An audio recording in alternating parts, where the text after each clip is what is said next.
Kuwait থেকে অবৈধভাবে ration বা ভর্তুকি দেয়া খাদ্য সামগ্রী বিদেশে পাচারের সময় একটি বড় গুদাম জব্দ করছে দেশটির পুলিশ।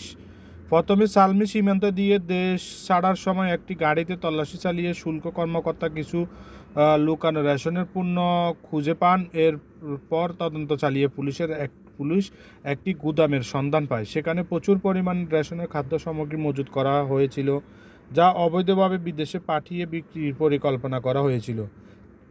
তদন্তে দেখা গেছে ওই পাচার চক্রটি মূলত মিশরীয় নাগরিকরা পরিচালনা করছিল। পুলিশ অভিযুক্তদের আটক করছে এবং তাদের বিরুদ্ধে আইনগত ব্যবস্থা নেওয়ার জন্য সংশ্লিষ্ট বিভাগে পাঠানো হয়েছে।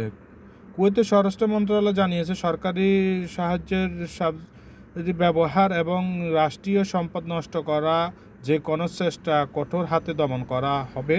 সরকার জনগণকে অনুরোধ করছে, যদি কেউ এই ধরনের কোনো সন্দেহজনক কাজ দেখে তাদের যেন দ্রুত কর্তৃপক্ষকে জানান এবং জনগণের সহযোগিতা থাকলে রাষ্ট্রীয় সম্পদ রক্ষা করা সহজ হবে বলে মনে করছেন।